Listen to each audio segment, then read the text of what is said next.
All right, you're welcome back to the show. It's still Good Morning Anambra, right here on ABS TV. And the topic we are going to be looking at is 2023 elections triggering of a ballot revolution. We have with us in the studio this morning Ugochi Ehiahurike. She's Executive Director, Social and Integral Development Center. Good morning. Good morning, dear. Good morning, people out there. All right, of course, we know that 2023 is almost here, and campaign has started already in Nigeria as regards to the election that is coming up next year. And then talking about election, talking about campaign, there are so many things we need to equip ourselves with. There are so many things our youth especially need to equip ourselves with to help us to make the right decision and to help us to come out en masse on the day of the election and cast our vote. And that's why today we have chosen to talk about this topic, that is 2023 election triggering of a ballot revolution. How are we going to do that? You know, whenever we hear revolution, some people would think it's kind of a bloody and stuff like that. But then we know that what we are looking at today, it's not all about having a bloody situation, but it's about preparing the minds of young people in the country to get into mainstream politics and also support themselves to take over some of the political positions. So let's start with you also letting us know from your own opinion, when we talk about this ballot revolution, what are we actually referring to? All right, thank you, my dear, for the wonderful question. And for me, when we talk about ballot revolution, for me, I think it has started. It has started in the sense that the number of registered voters as at 2019 general election, 2019 general election, where we had 84 million registered voters that voted during election. That out of that, 25 million actually voted at the end of the day. But this time we've had a new total number of registered voters ahead of this 2023 general election at the tone of, we have additional registered voters to be 12.29 registered voters. And with that, we have 71.4% to be youths, making it the number of 8.78 million new registered voters to be youths. Okay. We saw what happened during a continuous voter registration exercise, where youths were mobilizing themselves to ensure they have access to vote. The access is the voter's card, their PVC. Oftentimes we've been talking about doing voter education, sensitizing citizens to go for their voter's card, but this time youth took it upon themselves to go for their continuous voter exercise. Today we have new registered voters for youth folks to be 8.78 million only youths. So when we talk about that ballot revolution from the angle of youth, so for me, I think it has started. It's ongoing. When you talk about this collation and also collation of PVC now, you now see that the number of youth trooping in as much as it's being done in batches, but the youths are there going out for their PVC. That is to say, they are equipped. Because I will always tell the youths that, and also citizens, that the empowerment, the power we have as youths to exercise our franchise is our PVC. So that is currently ongoing. So let's shift a bit the ballot revolution from the angle of bloody that our people will always perceive it. It's all encompassing. It starts, like I said, it has started from PVC. Okay, now before we go ahead to look at the processes, because we have just agreed that it has started. Now, what actually, from your own opinion, what actually triggered this revolution? What actually triggered is that our people want a new Nigeria. Our people will want a new Nigeria. I don't want to go into the expenditure or the death rates of our country. I don't want to go into it, or I don't even want to reconcile it with tax to service. But our people felt enough is enough. For us to get it right in this country, we need to vote in the right leaders. If we are doing service delivery, If we are promoting service delivery, we need to engage the right leaders. How do you engage the right leaders if you don't vote them in to an office? That is to say, everything starts from getting your PVC, voting and protecting your mandate, getting the right person to the office and engaging the right person constructively to improve service delivery. Okay. When you talk about road, airway, you see a lot of decays. Road issues, maintenance culture is not just Anambra based, it's across this country. We lack road network. Look at NSAS Protect. How did it started? Why that NSAS Protect as at 2020? Because our youths are graduating, no work, no enabling environment. Things government ought to be providing for our citizenry, they are not there, the amenities. So for me, the citizens felt enough is enough, we need to get it right. So that is what is skyrocketing. What we are seeing today as ballot revolution is because people are beginning to say, if we don't get it right, if a new leader did not emerge as at 2023, we are going to see the worst of Nigeria. Of course, a new leader must emerge because this particular administration, they are one leg in, one leg out. But now the question is, talking about the campaign manifestos of this, especially the presidential aspirants.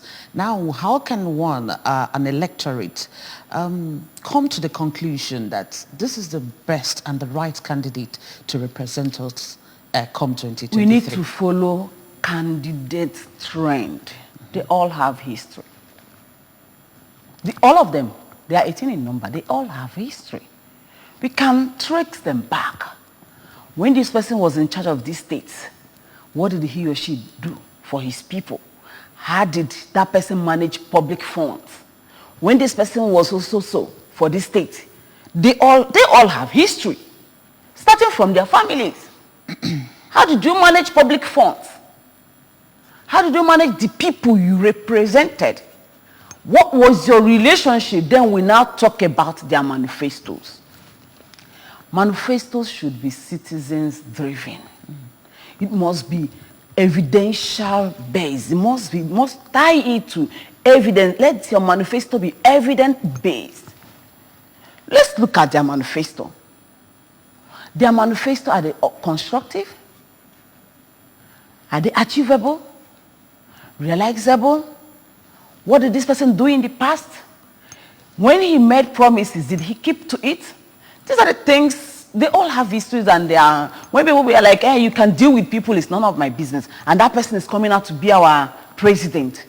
The person did not value the life of the people he represented. No, now.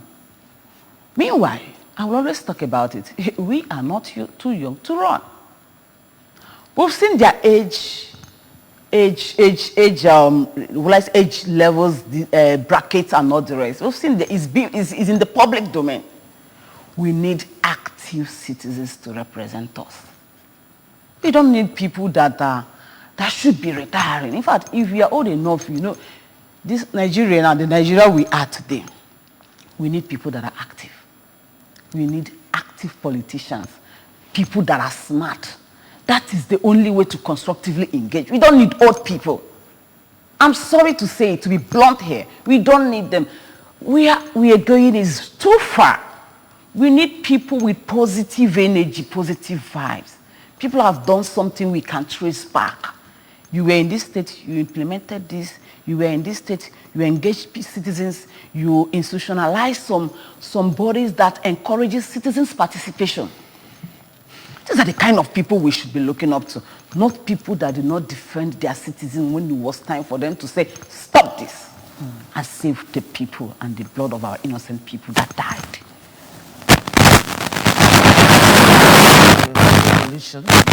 Revolution. Of course, we are done with the voter registration.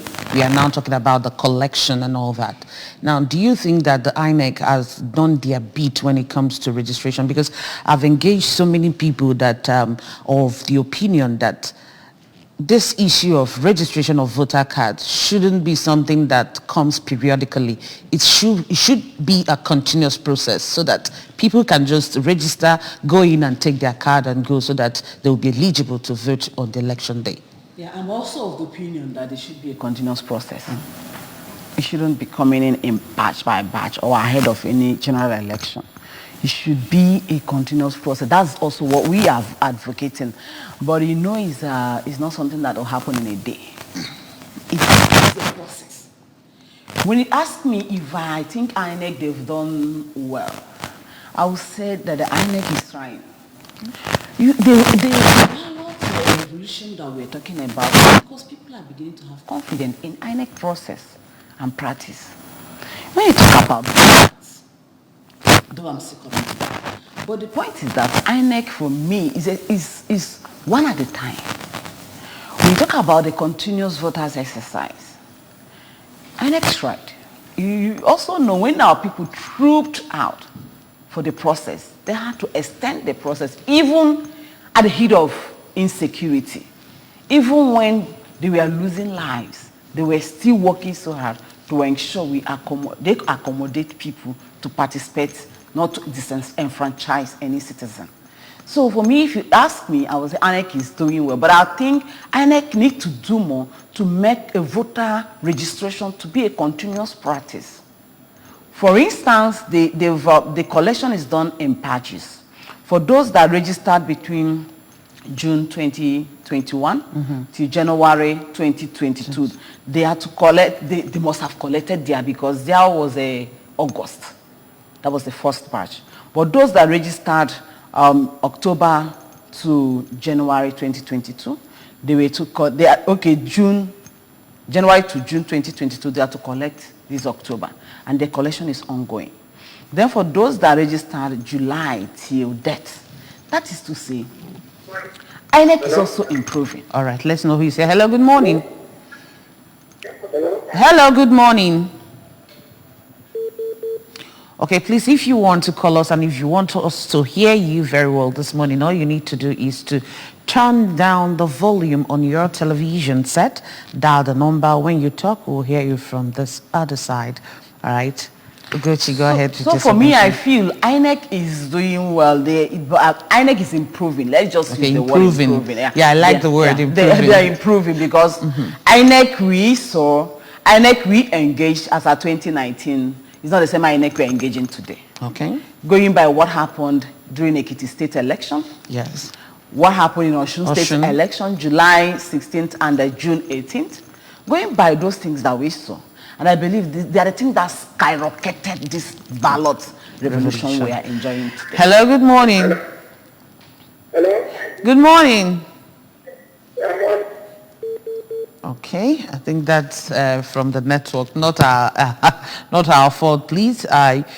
Maybe you need to change your location and call us back if you want to contribute to what we are discussing this morning. We are talking about 2023 election, triggering of a ballot revolution, and I'm here with Ugochi Ehiahurike. We have been trying to analyze what actually spurred this ballot revolution, and then the processes so far where we are and the role INEC has played so far as the electoral umpire. Hello, good morning. Hello. Good morning. Good morning. Okay. What is your name? How are you? Abdulhadi from Kano. Abdulhadi from Kano. Go ahead. From Kano. All right. Laugh here about my English. Where will they speak? I beg. All right. Thank you so much. Please, if you want to talk to us, you speak English language, or you can speak Pidgin English too. We can actually, or Igbo language, because we are in Igbo land, and we will respond to your calls this morning. All right.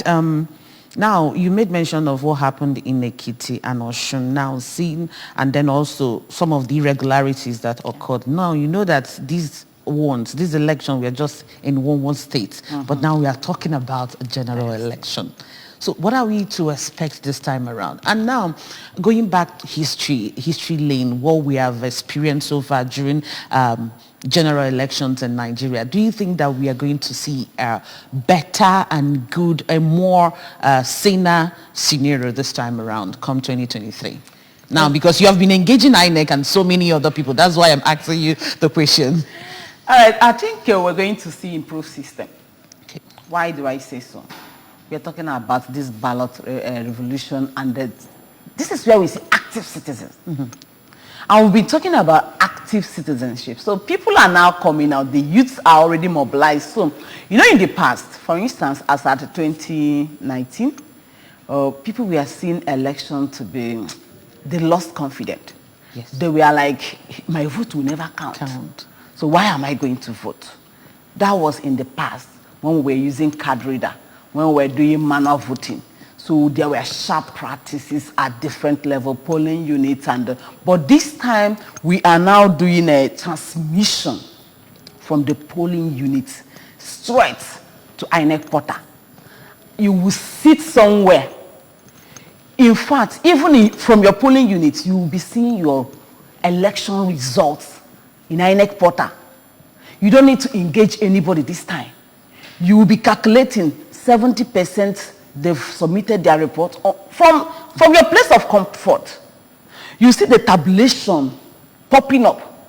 So that boasts the confidence of the citizens. And citizens are saying, enough is enough. I've finished my university education. At the end of the day, I don't have a job. Those angry citizens are there to ensure they protect their mandate. So if the youths, mostly the youths, are there to protect their mandate, I don't think sharp practices will occur. Who are those people that normally practice the sharp? Most often time, they were the youths. They were the election mobs. They were the thugs used during election. But they are saying, no, days are gone when you were using me. This time I'm going to participate and protect my mandate. So if we are getting the youths involved, we are going to see improved system. If I am a youth, I've cast, in fact, before casting my votes, I was there when they started setting the cubicle. Okay. I was part of it. I observed the process. During accreditation, I participated actively, did my citizens' observation, collation of results, announcement of results, population of results.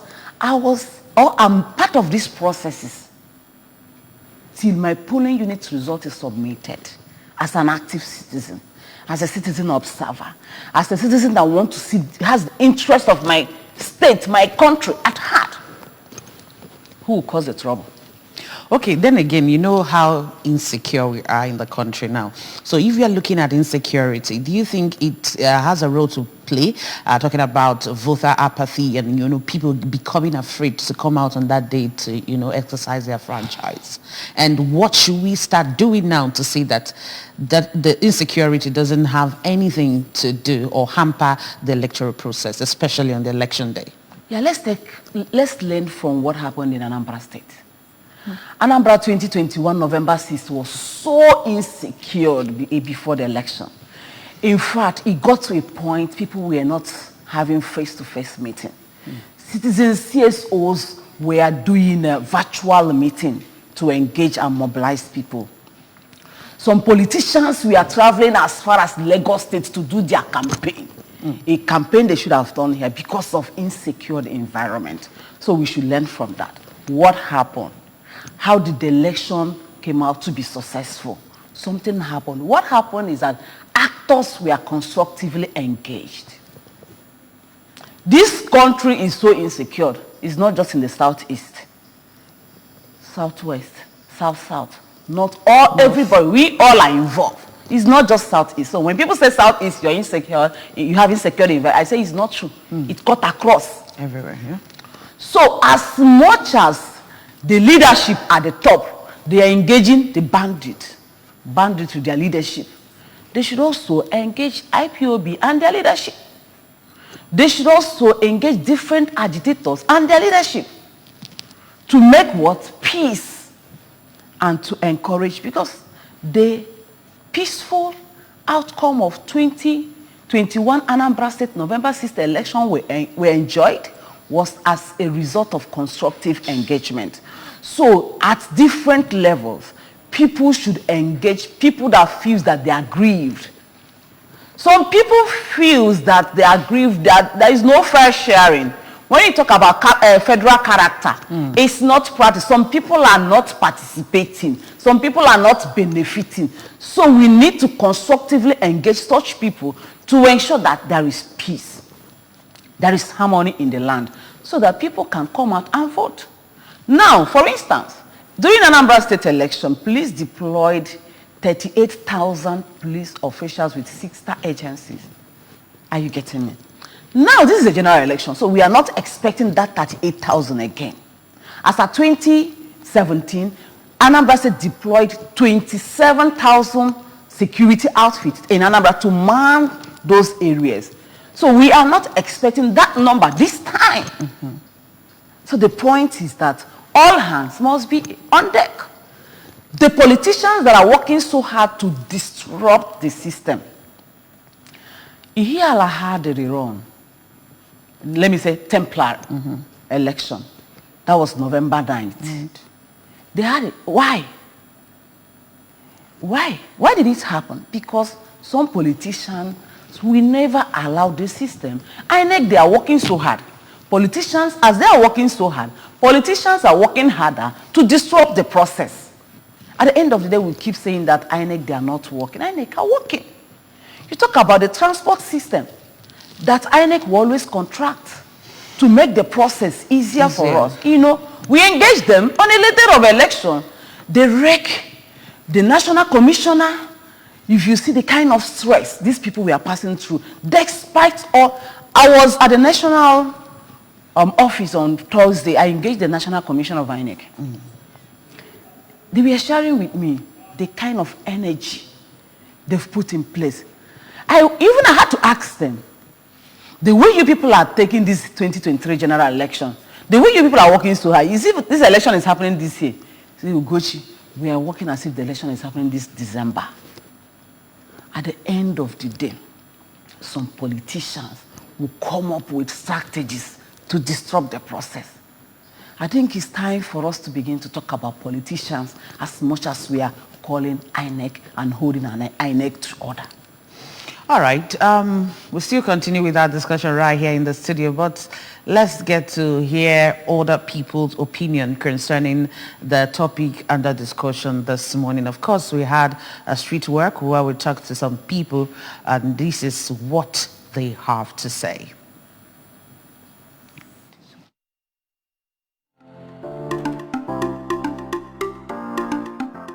Snatching of ballot boxes, like I said earlier, with the beavers right now, there's no need. The people will not go for ballot boxes. People will not go and start snatching ballot boxes, because if you snatch it, you're not going to do anything with it, because the result will be transmitted electronically. So the snatching of ballot boxes is not popular now. It will not be more popular again. So what everybody is doing now is canvassing for votes. As far as I know, all the politicians now are canvassing for votes, unless INEC does otherwise, because we don't know what will happen tomorrow. But we urge them not to do anything apart from using beaver this time, but it will help Nigerians to know the outcome of the election. Ballot snatching is one of the means they used to achieve their purpose during election. And I can remember during the last election, I was a PO. I was actually serving by that time in Katsina State. So by that time, many things happened. But I think they have come up with a new machine, which they have used in few governorship elections. And I think with that machine, which will be able to take the biodata of candidate instead of depending on just the card reader, I think that machine is very effective, and I think that will be able to eradicate the issue of snatching ballot paper. In as much as they educate their polling agents, the ward escorts, the delegates, there is also need to educate the electorate. That way, it can be caused maybe from the politician himself. The politician that is vying for particular post may hire thugs. During the process, may organize, if they see that the opponent or an opponent is gathering more votes, may use the thug to come and snatch the ballot box so that maybe they go to a hidden place and put some ballots in the box for him to win. Then secondly, is for politicians to know that it is not a do or die affair. That it is a call for service. It is an employment per se, that you are looking for a job and you want to be employed, not that you want to enter the job by force. It is your work to mellow down. If you present yourself as a good candidate, people will come for you. A lot of logistics, a lot of budget, money, support have been given to the election management body, to see that 2023 election, there won't be any stories. So we are not expecting stories. Substantially, we expect that the election is going to be free, fair, transparent, and credible. Going by what INEC has put in place, which we believe that they will work their turn.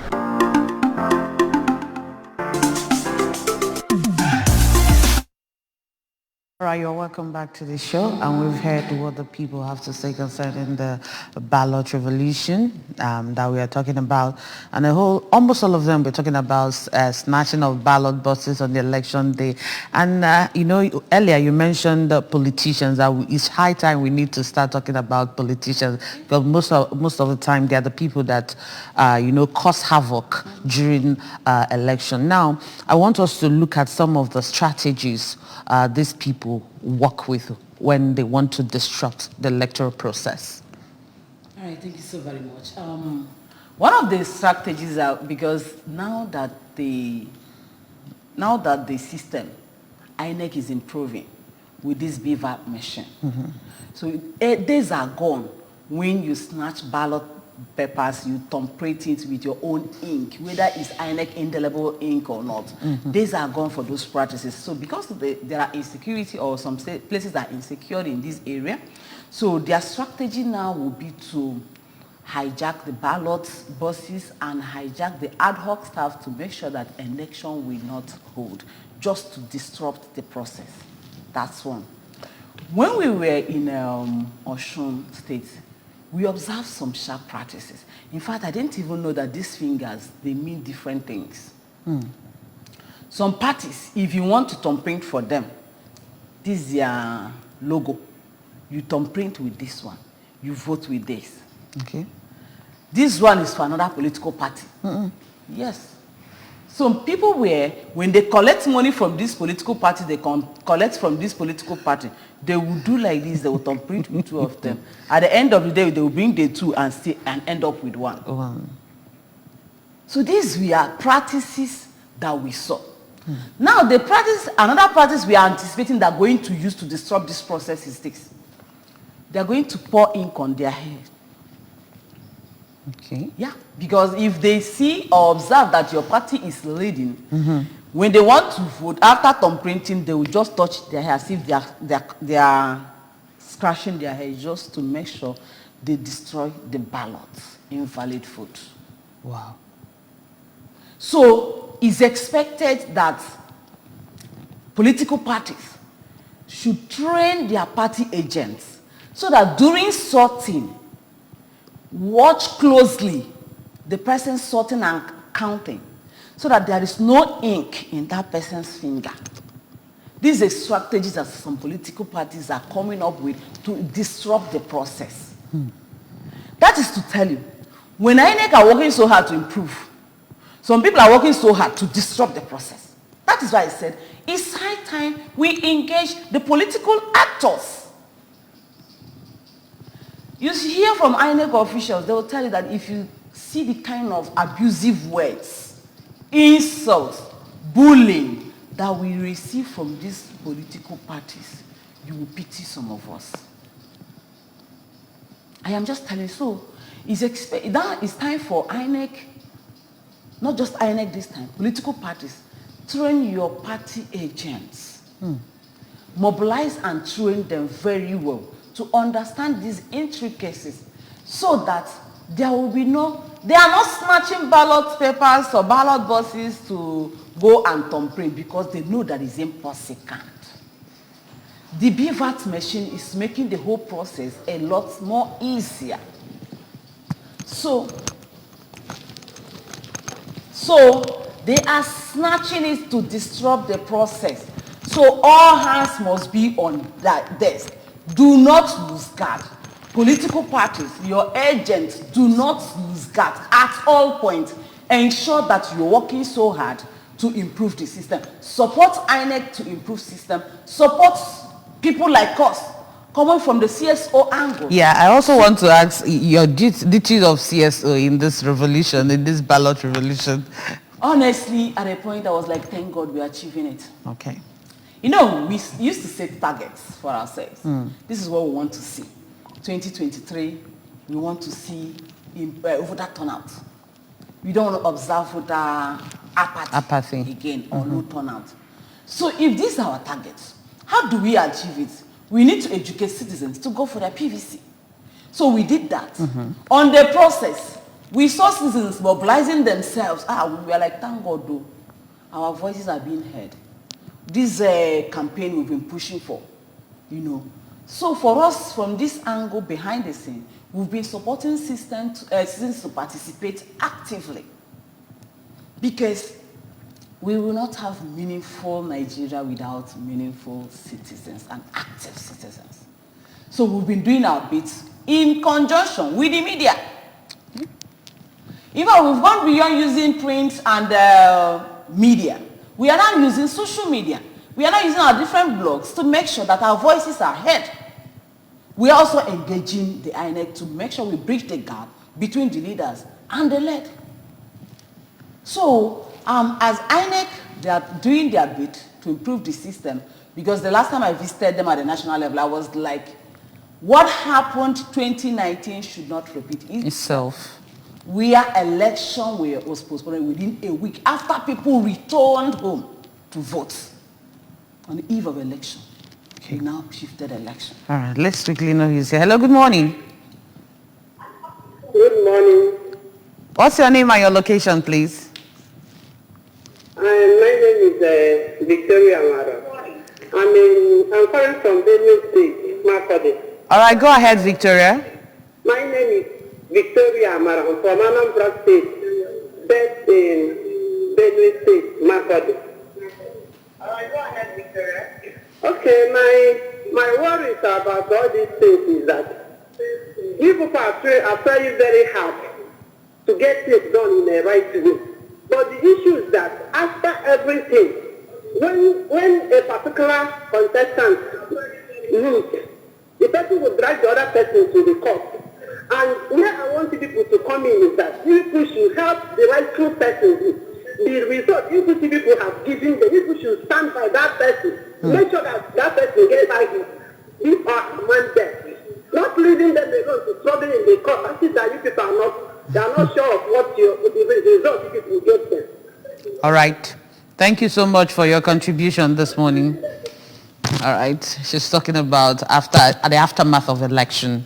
Okay, now, just before we go, as we are rounding up, what's your advice to Nigerians, especially the youths now, for them to stay focused? Because now we've seen some of these politicians trading words. Some are saying that they're not going to rule from Dubai. Some are saying they're not going to be part-time presidents. Some are saying so many things. Now, we need youths, we need people to stay focused, not to be distracted by any means. Yeah, my advice is this. The fate of Nigerian youths will be decided after 2023 general election.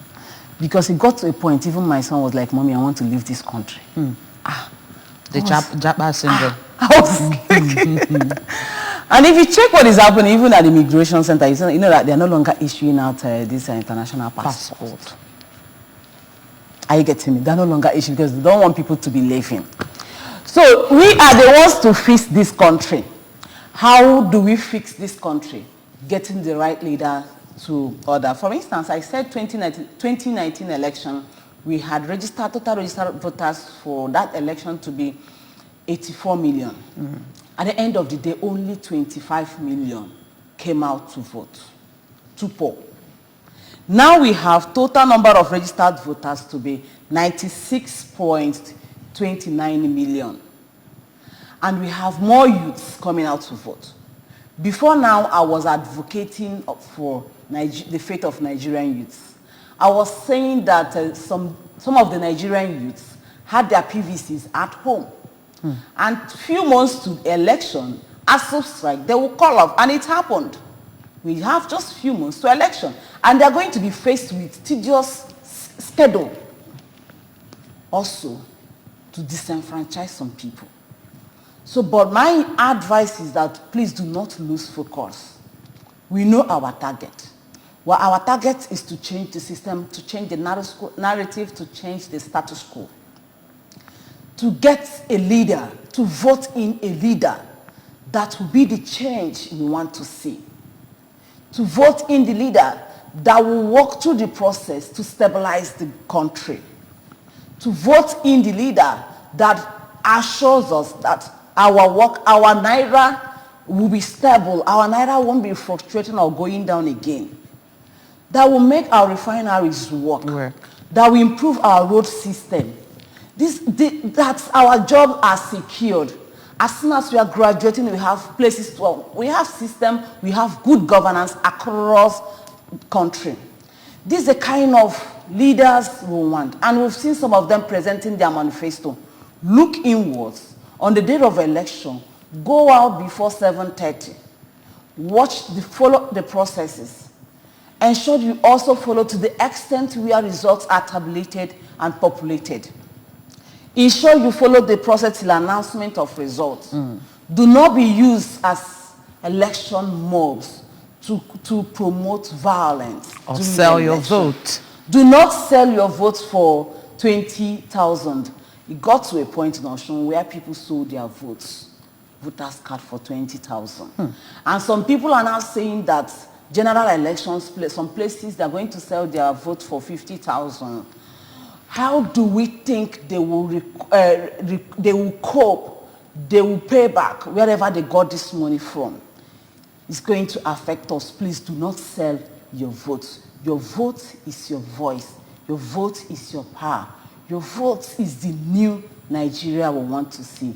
Well done, my people. All right, well said. We want to say a very big thank you to you, Ugochi Ehiahurike. She is the Executive Director, Social and Integral Development Center. Thank you so much for joining us. Thank you for having me. Thank you, my people. All right, thank you so much for being part of this discussion. Of course, you've heard it all, that we don't need to sell our vote. Remember that your vote is your voice and you need to vote rightly. Thank you so much for being part of this discussion this morning.